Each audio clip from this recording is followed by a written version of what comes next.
Tonight, World in Action has tracked down one of the most elusive men on Earth. This was the end of our search. An ex-cattle boat, the Royal Scotsman, docked at Bizerta, a small port in North Africa. On board, about 250 people, making some sort of a crew, and this mysterious man. The localized Scream Man thought he was a great scientist looking for insects. Everybody seems to think he's a millionaire. These are no ordinary seamen. Their allegiance and devotion to the mysterious man is total. To them, he is my Commodore. The man is L. Ron Hubbard, charmer, science fiction writer and showman, the creator of Scientology and the man who's pushing it into its new, more militant phase. He now requires that his crew must have training in judo and weaponry, and that they must be ethically beyond reproach, tough, formidable, and effective. To them, he's a savior. One of them wrote, "That which I have really found is the nearness to the greatness which is Ron, our founder, to me, above all, my Commodore." To date, shyness has overcome Mr. Hubbard when asked to appear on television. After several weeks of hunting for him with the help of almost every radio station along the Mediterranean and beyond, World in Action at last tracked Hubbard down. Just before dawn on a recent Sunday morning, Hubbard, who finds sleeping difficult, decided at last to speak. He spoke for a long, long time about his money, his beliefs, his critics, and the new authoritarian structure of Scientology. But first he spoke about his troubles with the British government. He put on his hat, he smiled, and he began. Well, that's very interesting. But let's correct an impression first. You said you were in trouble. Let's get my relationship to this completely straight. So on. I am the writer of the textbooks of Scientology. About 2.5 years ago or so, I even ceased to be a director of organizations. The government, in the first place, I am not in trouble with the British government, not even faintly, and if I went in today or tomorrow through immigration, they would tip their hats and say, "How are you, Mr. Hubbard?" as they have been doing for years. The immigration officials might well tip their hats, but they couldn't let him in. The day we filmed Mr. Hubbard, the Home Office decided that Britain would be better off without him. St. Hill Manor, England, Hubbard's British headquarters, handling an income of something like £1 million a year.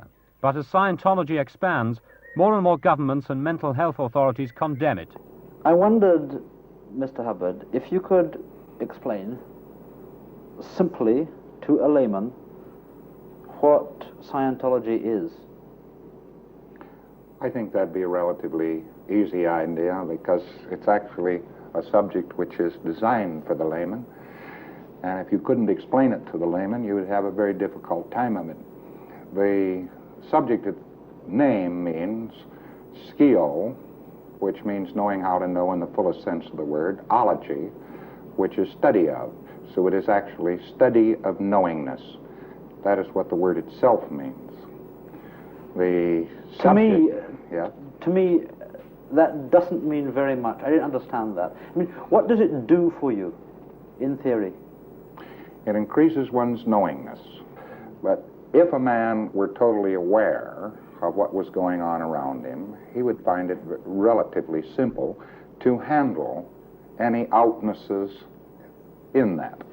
Even after 3 hours of talking, we never got an explanation from him that we could understand.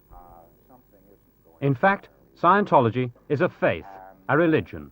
Because faiths are now out of fashion, it calls itself a science.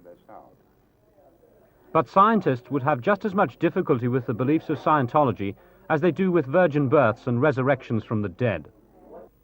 St. Hill is a nice place. Scientologists are very friendly and honestly believe that they can help whoever goes to them. Usually, they can. Scientologists do two basic things. First, they sit for hours listening to recordings of Hubbard, and they're examined to see how well they've learnt it. Now, the mind, when it has an old experience, will add that data into its current experience, and it keeps coming up with wrong answers. A professor looks at some college student with a slight twitch of the eye, and this girl says, "He has winked at me." some dust got in his eye at that minute, you see. What he tells them, when you cut through the jargon, is partly good sense, teaching his disciples how to calm down and deal with the things that worry them.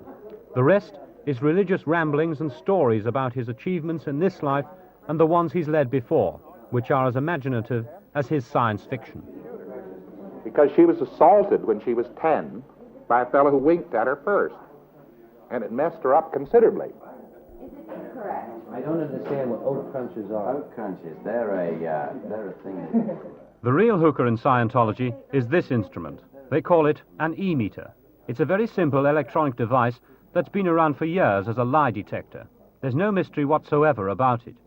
Hubbard uses it in a process he calls auditing, the Scientologist's confessional. Here the student talks, often for many hundreds of expensive hours, about himself. His inmost secrets are dug into. As they question, embarrassment, fear, guilt, shame, any emotion will make the needle waver. American courts have condemned the e-meter as being totally unscientific. It measures only emotion. It can't distinguish between fantasy and reality. If you feel ashamed because you believe that in a previous incarnation you hammered the nails into Christ's feet, the Scientologists think that proves that you lived before as a Roman centurion. Unburdened, the student feels free at last. It's this area that's of deepest concern to the medical world. Although discussing their deepest problems naturally makes many people feel better, the Scientologists also apply this technique to people in no fit mental state to stand it. Sometimes, digging with the best will in the world into a student's problems, they can reduce him to a state of collapse well known to psychiatrists. The Scientologists gaily call it the sad effect. The only mystery about the e-meter is its price. In a recent US income tax trial, it was stated that it cost about £4 9 shillings to make, while Hubbard was selling it for between £44 and £51. As the court commissioner said, such profitability, while not at all conclusive, is indicative of a commercial operation. The Hubbard College of Scientology Qualifications Division, Department of Certifications and Awards, does hereby certify that Janet E. Lundy has attained the state of clear.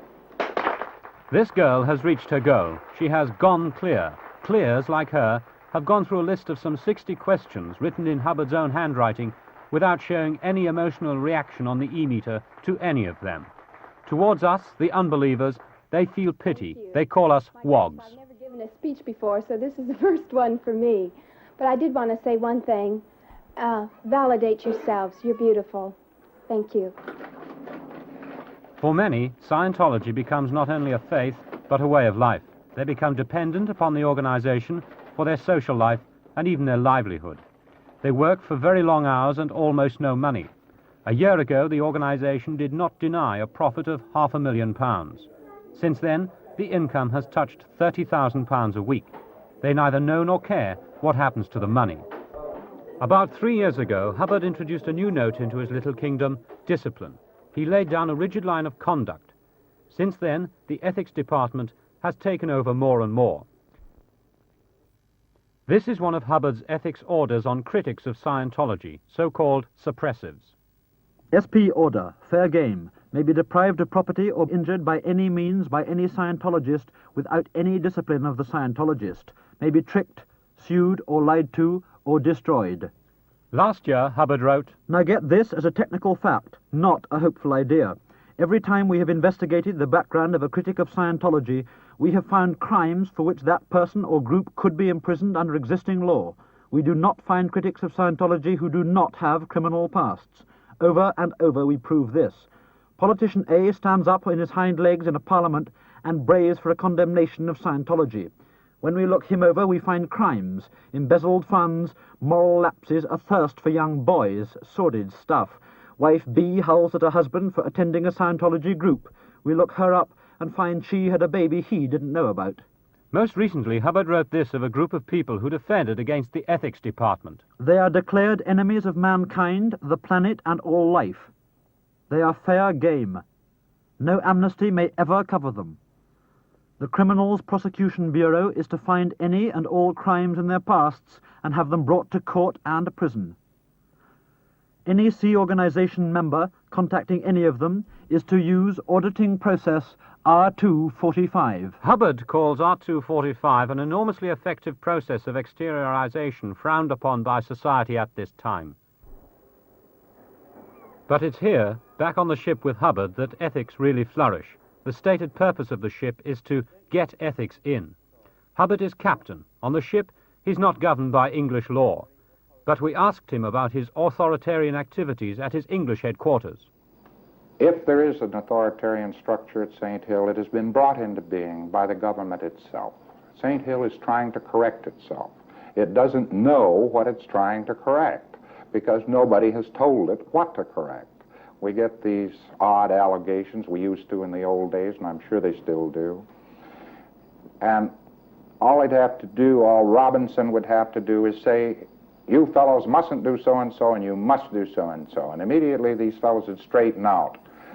As it is, they're trying to prevent Scientologists from doing something wrong, but they don't know what would be wrong. But Britain, we hope, is not an authoritarian place. It does not say to people, you will now stop doing this, you will now start doing that.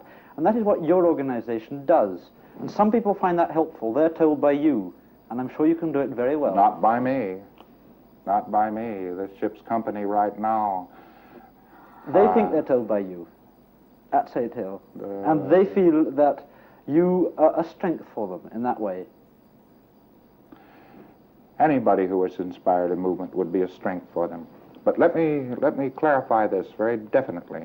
It is not an authoritarian organization, and the only reason why it is trying desperately to keep itself in some sort of very firm order and so on is because they're trying to correct things.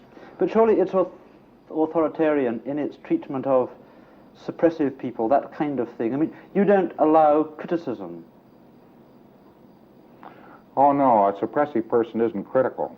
A suppressive person is a person who denies the right of others. But surely you are doing precisely that thing to them by denying them the right to do what they want to do. Perhaps, but if somebody's going to kill a baby, I think you would deny him the right to. This is beside the point. The only reason why any discipline has had to enter the scene, and the government should be very glad of that discipline, is to keep the lunatic fringe and from other people from exploiting this subject and victimizing people with it. If the government were to knock out the control point of Scientology, they would reap the whirlwind. Why do they just fight it and say there's something bad? But they never specify what's bad. They haven't specified. For instance, right now they say we're breaking up marriages. What? That's a lie. As a matter of fact, they're saying that at the moment when you've got this book, which was just about to go on the press, is How to Save Your Marriage, because it contains thousands of successful marriages. How many times have you been married? How many times have I been married? I've been married twice. And I'm very happily married just now. I have a lovely wife, and I have 4 children. My first wife is dead. What happened to your second wife? I never had a second wife. What Hubbard said happens to be untrue. It's an unimportant detail, but he's had 3 wives. He did have a second wife, Sarah Northrop Hubbard, from whom he was divorced on the 12th of June 1951. He has at least 3 other children. What is important is that his followers were there as he lied. But no matter what the evidence, they don't believe it.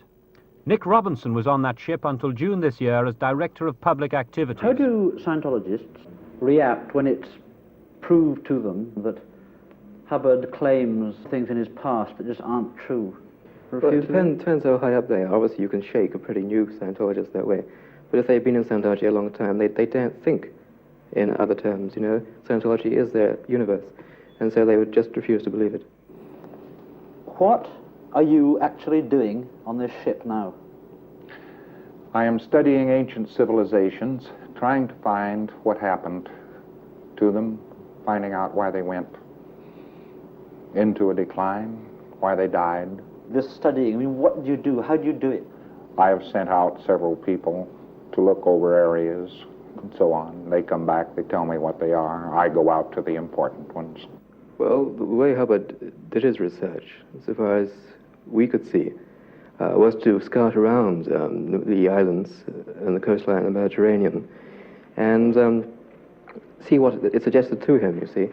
He was supposed to have total recall of past lives. This past life thing goes right through Scientology. So it's a pretty important thing to establish, you know. And one incident which he described at the party following his return was that he had docked at Sardinia. And 2,000 years ago, according to him, he had been the commander of a fleet of war galleys in the Mediterranean. And he had had an affair with the priestess of the temple on Sardinia. And he used to make assignations with her by a secret tunnel into the temple. It was all beautiful Rider Haggard stuff. And, well, at the island, he made a little plasticine model of the secret entrance and sent his troops around to scout around for it. And there it was, lo and behold, there was a stone which resembled the model. And they thought, well, this is the entrance. And when Hubbard described this at the party, celebrating his return, you know, the whole room sort of erupted into cries of good old Ron and whistles, you know.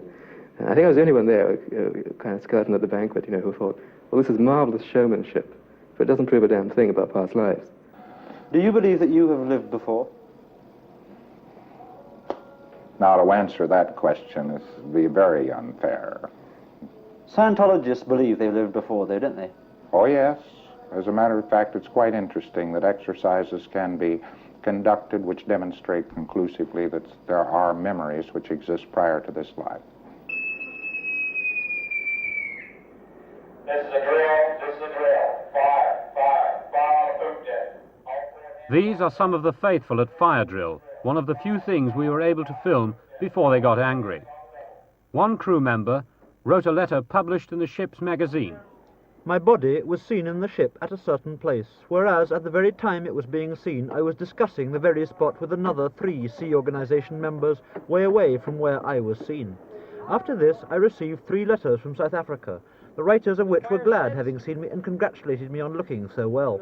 My last time in South Africa was 1957. Recently, I went there 4 times, bodiless, to see my friend Chris Weideman. My body has not left Spain since it got here. Not everybody on board was so fortunate. Nick Robinson. For a long time I was noticing discrepancies between what Hubbard was claiming to be the abilities of his clears and OTs and what I knew were their abilities, because I'd met several hundred of these clears and several OTs, which are the advanced students, and they just didn't have the abilities Hubbard said they had. He published some years ago that a clear would have a genius IQ, would have total recall, that is perfect memory, would have excellent health, high ethics, and would never have accidents by his own fault. Now, I found incidents to refute every single one of those claims. In fact, I'd never found a clear who lives up to the entire formula. So, I thought if Hubbard could exaggerate here, was other areas he could also exaggerate. I went down to Valencia to check out these OTs, who were there en masse, and I wasn't impressed at all, so I left. Those who stay provide Hubbard with an almost free crew. There are no professional sailors. He pays them just enough for cigarettes and sweets, but they pay him rather more. The new advanced courses cost something more than £1,000 plus keep, payable to an account in the name of Hubbard's present wife. If all 250 people have signed for these advanced courses, which according to Hubbard can be completed in weeks, days and even hours, that makes over £250,000. The scrapers could be scraping for quite some time. They've been asked to sign a contract for 1 billion years. You say that you have retired from Scientology. You're now on a very smart and splendid ship. Well, what are you doing on this ship? I don't think the Labour government ought to know this because they don't approve of loafing, but I'm loafing. What are you loafing on? On what proceeds? Where did you get all the money to loaf? Well, one tends to overlook the fact that all during the 30s and actually during the late 40s, I was a highly successful writer, and that a great many properties and so on accumulated during that period of time. Is that really where the money for all this comes from? Yes, yes. One of the things... It doesn't come from the Scientologists at St. Hill? No, the Scientologists at St. Hill. As a matter of fact, I wish I had the bill here to show you, but we added up over the years what monies I had loaned organizations and what monies of mine personally royalties and so on had been collected by Scientology organizations, and the amount of money paid out for research, and it amounts to $13 million.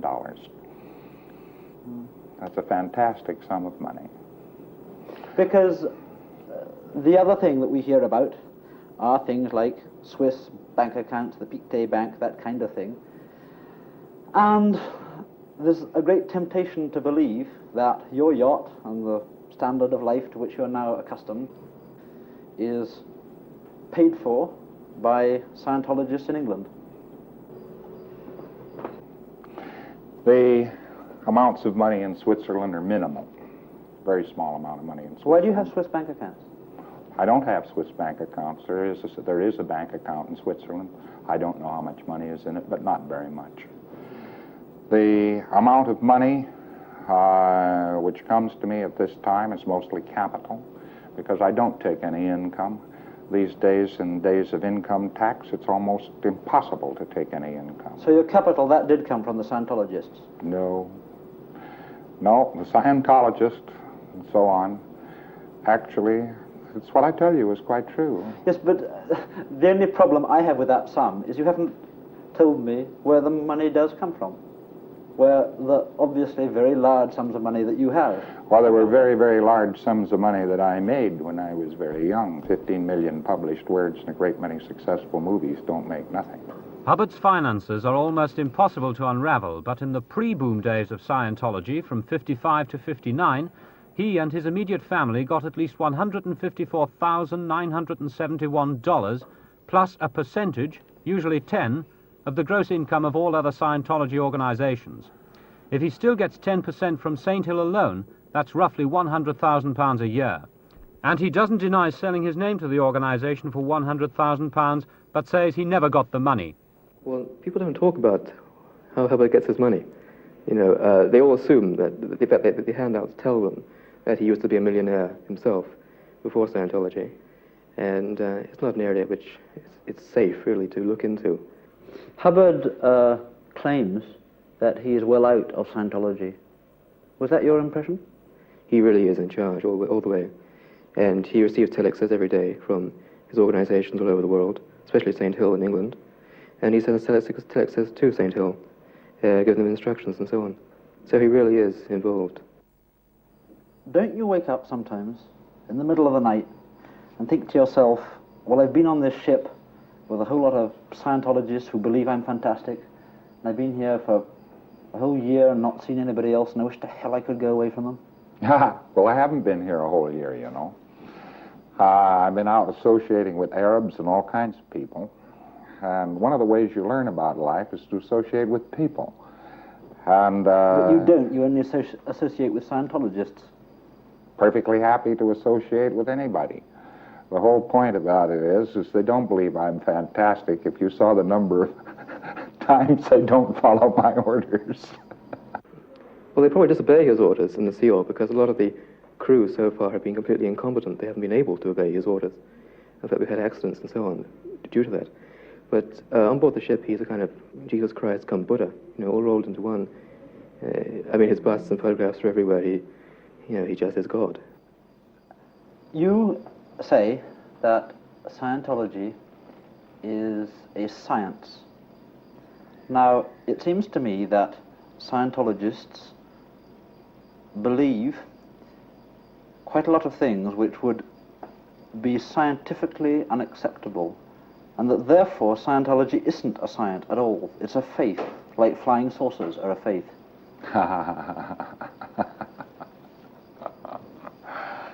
A science is something which is constructed from truth on workable axioms. There are 55 axioms in Scientology which are very demonstrably true. And on these can be constructed a great deal. But there are also a lot of things that aren't true. Not necessarily aren't true, but aren't usual. They found something that works, you know, in a kind of psychological wilderness elsewhere. And they've also been fired with a tremendous ambition, because there's nothing too ambitious for Scientology. They seriously hope to eventually take over the galaxy. You think that you're okay, yeah? Well, I don't know that I'm okay any more than anybody else is okay, but I at least live a happy life and a very full one. I have a happy marriage, and my kids are all cheerful, and I'm not, nobody's finding any fault with me, personally. Do you ever think that you might be quite mad? Oh, yes. The one man in the world who never believes he's mad is a madman.